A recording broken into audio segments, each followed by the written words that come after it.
Hello there, welcome to another Silverbird Selection game review, and today I'm looking at a game that was originally released full price by Electric Dreams Software in 1986, re-released on the Silver Range packaging. It's Mermaid Madness. I'm guessing this came out late 87, so not that long after the original game came out at full price. So this is a pretty common game to find out there, and my copy cost me just 99p, so you'd probably say it's a bit of a bargain. Now before I get on with this review, I want to mention a guy, one of my subscribers who comments quite a lot on my videos, Life School, who's mentioned this game several times and doesn't seem to have a very high opinion of it. So it's going to be interesting to find out whether his opinion I agree with or whether I differ to it. So let's take a look at the game and find out. Here we have the front cover then, and Firebird decided to do their own front cover. This is not the same as the original cover for the full price Electric Dreams release. And well, to be honest, it's not great. The logo is a bit cheap looking. The picture of the mermaid's a bit cheap looking, and we've also got the diver on there. There's an octopus, a boat, and fish, so quite representative of some of the things that happen in the game, to be fair, but it doesn't look great. And the spine, again, that logo is not great looking. And on the back cover, as always, we've got two screenshots and a little bit of information about the game. Maritime mayhem as Myrtle gets her man. So moving inside the inlay, you can see the list of Silver Range games available for the Commodore 64. And then we've got the mail order address and stuff like normal. So let's move on to the instructions. As you can see there, Mermaid Madness, copyright 86 Electric Dreams. So you've got the overview of the game, which tells you that Myrtle the mermaid has not been able to get on with the boys too well. She's 110 years old. She begins to think that she would never find the man of her dreams until she met careless Colin, but he wasn't really interested in being the man of her dreams. Dived into a wetsuit, jumped off the end of Wumptyland Pier, and then he didn't take any oxygen with him and he's got stuck in the bottom of the wreck of a ship. So lots of blurb about what the sort of backstory is for the game. You've got to help her get her man by propelling her through the sea, dodging harmful sea creatures and keeping her strength up by drinking bottles of stout at every opportunity. Bizarre. Then you've got loading instructions, and finally the gameplay instructions. Pretty simple joystick controls, and again it just says what you need to do to win the game, how you top up your energy, various things are on the score readout at the top of the screen, etc. And there you go, that's the instructions. Okay, so here's the title screen for the game. Nothing too spectacular here, it's just a bit of text on the screen, and you've got the score display at the top there that's in game as well. So it says Mermaid Madness, created by Soft Design, programmed by Richard Kay, graphics by Wayne Blake, music by Fred Gray, and produced by Richard Chappells. And press fire to start. So there's no demo or anything like that. So we'll get on to start the game in a second. Just one thing to mention is the music in the background. It's some bit of classical music done as a SID tune, not particularly good in my opinion, although Fred Gray is known to do some good SID tunes. I don't really think this is one of them. Don't know what the tune is either. If you're a classical music aficionado, then please let me know in the comments. So let's get the game started, and it starts with this little cutscene of the mermaid, I've already forgotten her name, chasing the diver, and he dives in the water and then disappears. And what we've got here is a flick screen sort of collect 'em up adventure game with some avoiding of enemies. So you play the mermaid, who is a very brown sprite with blonde hair, not particularly attractive, but I think that's kind of the point.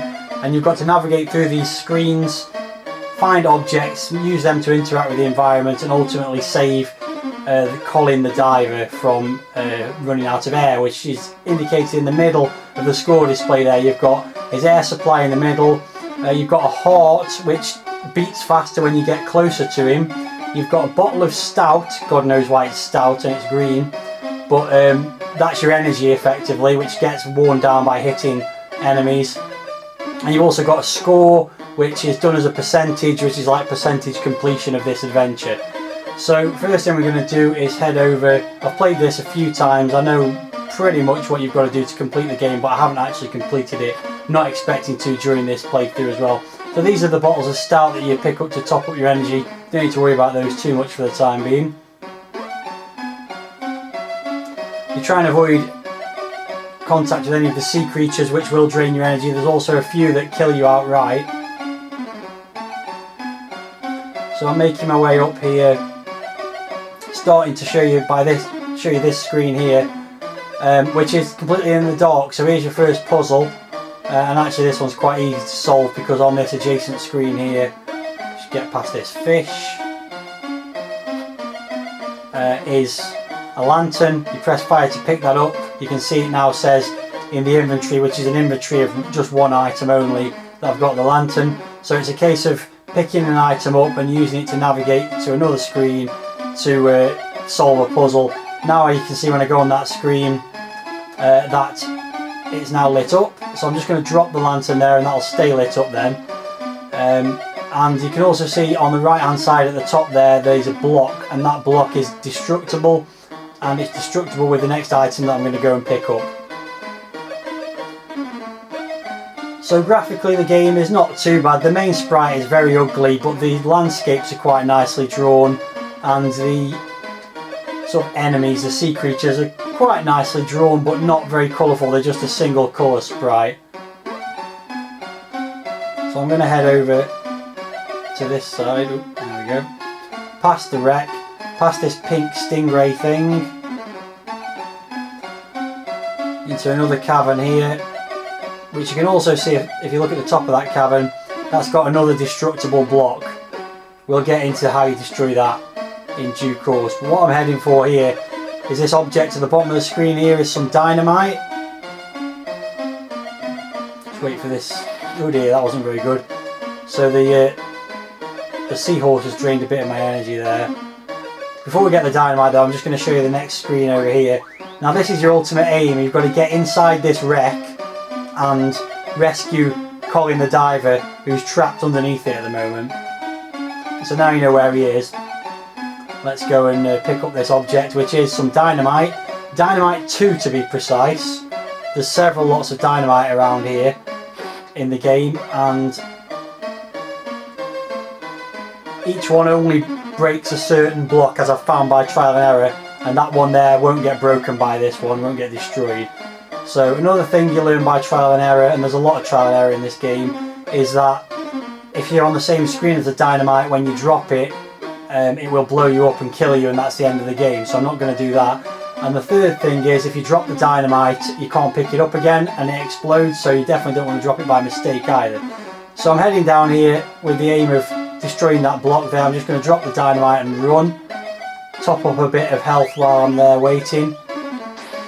And that, as you can see, the screen just shook, and that means that it's now ready for me to go down there. The dynamite's exploded. So I've got to get past this shark now. Now this is one of the annoying bits of the game, because this shark, you cannot get past it without losing at least a bit of health, and you have to traverse past this a number of times. So all you can do, the best you can do, is get close and then try and not get travelling alongside it, so to speak, where it'll just continually drain your health. So I'm just going to nip through, a little bit of health gone, but not too bad. Actually, I meant to take the lantern with me, but we'll get to that later. In fact, no, let's do it now. So I'm going to waste a bit of health here, but shouldn't be too bad. So I'm going to pick up the lantern again, because there's another screen that's in the dark and I want to show you that screen. Oh, that was not such a good journey past the shark, and I lost quite a bit of health there. So I just want to show you at the bottom of this screen, this area, there is another cavern. Just drop the lantern here temporarily. You can see that cavern's in the dark. While I'm in there, I'll pick that health up because I need it. If I go in there with the lantern, same principle, you can see what it is, and here you've got some more blocks to be destroyed with another lot of dynamite, and the other side of that is a blowtorch, which is what you need to cut through the wreck. So that's the ultimate aim of the game, is to get that blowtorch. So I'm just going to take the lantern back over here for the time being. Just drop it here, that'll do. Okay, so having shown you that, let's move on to this part of the game on this side of that sort of barrier area. Haven't mentioned the music yet. Again, it's some kind of classical music. I think it's the Nutcracker Suite, but I'm not 100% on that. But yeah, there's several tunes, and this is another one which again I think is classical music, but I don't know what it is. So once again, if you're a classical music aficionado, please let me know. So it's like they didn't even bother putting any enemies or objects in this bit of the screen, they just like did a couple of sea level screens, but below them is stuff like this. We'll get to that eventually. So what I'm going to do now is pick up this box of treasure. As you can see, I've picked up a chest, and I'm going to take that somewhere else and use that to get past another puzzle. Something I haven't mentioned though is, a lot of the time, what you'll notice when you go on this screen below is the enemies always spawn in the same place, which is great if you want to go into an area that's not occupied by an enemy, but it does also mean you can traverse onto the screen and the enemy will hit you immediately and drain some health, which is somewhat annoying. Here though, it's quite useful because that octopus is over there, but if I do this, I can go past him over here. So I'm almost back where I started, and I'm going to go into this screen here, and what you can see here is there's a monster guarding. Oh, what's happened there? I've died. I've no idea why I died, I just died. This happens at various points in the game and I'm not sure why. So I don't know if that monster killed me, but that's really annoying. I've got no idea why I died.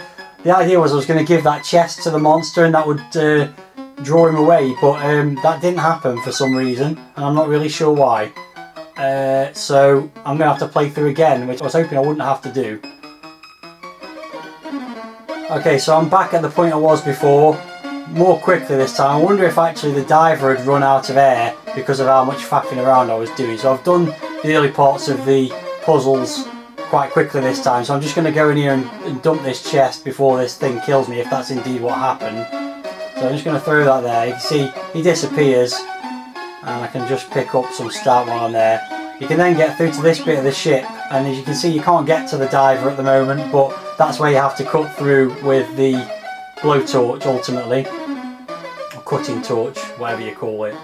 Okay, so time to show you another puzzle. One thing I haven't mentioned so far though is the controls. It's pretty straightforward, it's up, down, left, right, and fire does all your actions, but the mermaid is constantly floating to the surface or the top of the screen, which means that you're forever sort of fighting to control the mermaid. Oh dear, that wasn't very good.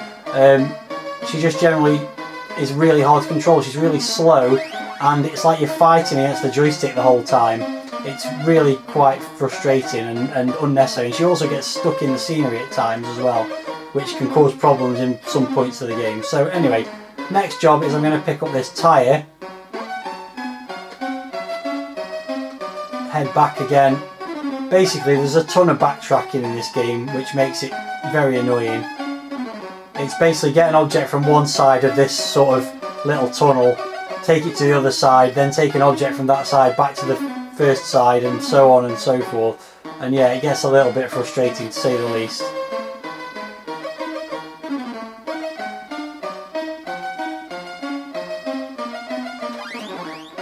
The other thing is when you pick up health, you drop the item you're carrying, so you definitely can't pick up health when you're carrying the dynamite, otherwise you end up dropping the dynamite and it blow up and it's game over. So that's another annoying factor. So here's one of the more obscure puzzles in the game, although most of them are. As I've said, it's mainly trial and error to know which object does an action in which place, but here you've got to drop this tyre to attract this seahorse so that you can get to the second bit of dynamite. So how you would ever work that out, I don't know, it just happens, and I guess that's kind of where the longevity in this game comes from, is that every time you get something wrong you have to restart, which is just terrible game design. So anyway, now I've got to head all the way back across the screens and use this dynamite on the very left hand side of the game map, which by the way is only about 40 screens I think, so pretty poor. Okay, so back on, almost on the left hand side, I'm going to drop this dynamite on this screen here, which will blow up the brick at the top left there.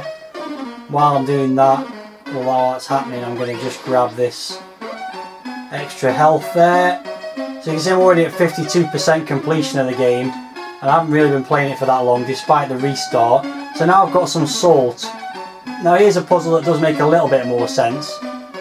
If I can get back over there before Colin runs out of health, or air, sorry, which is not looking too good by the look of that dial. See how it goes.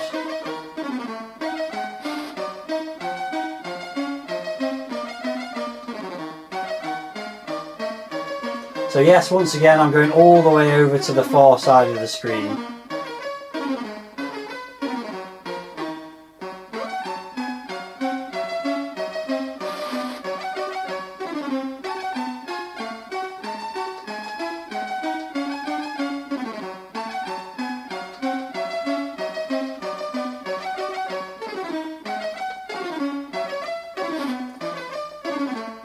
Now actually what's going to happen if I don't run out of stout before I get there, when I solve this puzzle I'm actually going to end up dying, because there's another thing you're supposed to do which I've forgotten to do, and frankly I'm not going to go and do it now. And basically what you've got to do is drop the salt into this oyster, I suppose you'd call it, and that will then spit out a pearl which you then take and give to the other oyster. Problem is, as soon as you pick it up, that barrier appears and now it's game over, which is just really annoying, because basically I'm 3/4 of the way through the game, or 2/3 if you like, based on the 64%, and a simple thing that I didn't know anything about, had I not played it before, has killed me and I would have to go back and do the whole thing again. So at that point I'm basically done with this game. It's really, really annoying. It's just so frustrating.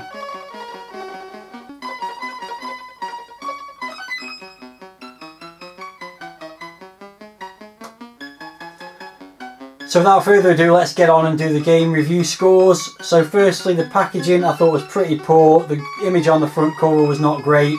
The instructions were okay, but a little bit over the top with the backstory and not a lot of detail about what to do when you're actually playing the game. I suppose it had the controls, but yeah, I wasn't impressed with them anyway. So I'm going to give them 5 out of 10.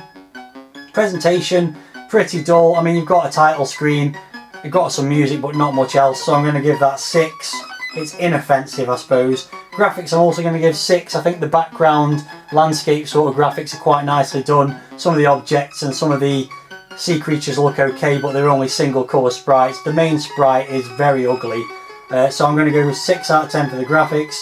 Sound, I'm not impressed with. I don't know if people like these Fred Gray tunes, but I find them very repetitive and a bit boring. So 5 out of 10 for the sound. There wasn't really much in the way of sound effects either, except for a few little pings here and there. And finally, playability, I'm going to give 4 out of 10. Just really annoying. Constant backtracking, bit similar to the Willow pattern, which I reviewed a couple of weeks ago actually. The constant backtracking backwards and forwards. You need to know which object works in which area, and the particular one that is annoying is the 3 different lots of dynamite that only work in certain places. Now, I could accept that you might use the dynamite and it might end up locking out an area and you can't get any further in. You would learn from that. But to actually make the dynamite do nothing in 2 different places means even more trial and error is required. So yeah, that combined with odd puzzles like using a tyre to trap a seahorse and things like that, you've just got no idea. There's no intuitiveness about it at all. So very laborious gameplay. Tie that in with the fact that you've always got to top up health and also keep an eye on the air supply for Colin the diver, and it's just too many different things to worry about, and just makes it really annoying and not really worth wanting to play over and over again. So yeah, 4 out of 10 for the gameplay, which gives an overall score of 5.5, and as you probably guessed, I don't think this was worth $1.99, let alone the original asking price for the full price game, which was probably either $7.99 or $9.99. I would have felt well and truly ripped off by that. So there you go, that's my thoughts on Mermaid Madness. Let me know what you think in the comments, and that's another game review done. Okay, that's that review done, and Life School, totally agree with you there, yeah, not a good game at all. Okay, so as always, time for you to help me choose a game to play in a future video by voting from 2 choices, but this is actually going to be the last time I'm going to do this for a while. as we're going into December, I'm going to change the way I choose the games for a little while. This will come back at some point, the voting thing. So thank you to everyone who has voted over the last few months. I think there's been 20 games voted for in total, and some of your choices have been good and some of them have not been good at all. And some of them have been a choice of 2 bad games, so it was lose-lose either way. So anyway, the last couple of games to choose from, the theme is extreme sports, I suppose you could say, and the options are Raging Beast, which is bullfighting, and Skateboard Joust, which is skateboard jousting. So let me know in the comments which of those 2 games you prefer me to play. I'll play that in a future video. That's all for this video. Thanks for watching, and I'll see you again soon.